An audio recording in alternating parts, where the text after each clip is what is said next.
Obviously, as you know, I grew up in India. We were very poor. We didn't have, food to eat. We didn't have place to stay. But the thing that none of us lack really is imagination. And it's really let your imagination run wild while everybody is trying to contain you into who you are and define you who you are and trying to protect you by telling you what you can't do, right? Everyone will say, oh, you are born in a poor family, your destiny is pre-written.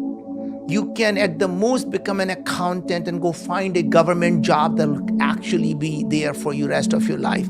Anything you're trying other than that is you're going down the wrong path.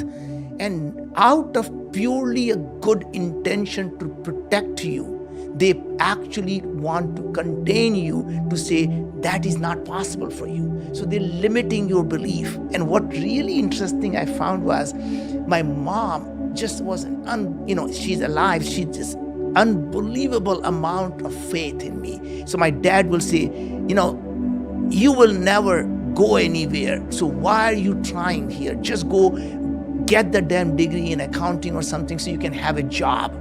And my mom says, no, he's very smart. He can do anything he wants. And then she would say, sky is the limit. And later I realized in my life that sky doesn't exist. Sky is simply a figment of our imagination. And what she was telling me was, in her own way, your imagination is the only thing that limits to what you can do. We create our own sky. Like when you go from here to the moon, you don't say, Mom, I just passed the sky. There is no sky. So point is, we create these imaginary boundaries for ourselves. I come from this background, so this is my sky. I'm a woman, this is my sky. I'm a brown person, this is my sky. And everyone creates this sky until you get there and you realize that was all in my mind. It never existed, right? So when I was young, I would look at the moon. And what really interesting to me was I am looking at the same object that the richest person in the world, and he doesn't look at it any different than I can. So I am that richest person in the world because I have the same power that they do. And in my mind, it was about there is nothing that I'm sitting here when I look at that star that anyone else can do any differently than I can. In fact, I can look at them better because I am sitting in a darkness and the sky is so much more beautiful than in a city under the light. You can't even see the stars, right?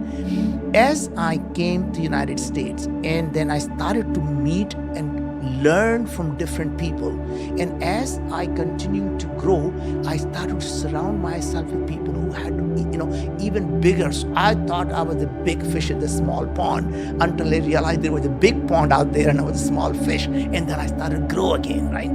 And I think, a lot of the people that have, inspired each one of us have been the people who have gone on to change the industry. Now, obviously, today you and I probably know most of them and we met them. But when I actually were being inspired, I knew their name, but I never met them. Now we get to meet with them, and now you can at least look at them and say how much they change your life. But I can tell you that the biggest inspiration for me or biggest mentor for me has been my own life. Life never stops teaching. It is us who stop learning. So just every experience we have, if we keep an open mind, we can learn from every single person we meet. Even that homeless person, if you can give him 5 minutes of your time, he will tell you about his life story, what got him into where he is, and maybe hopefully you won't make that mistake.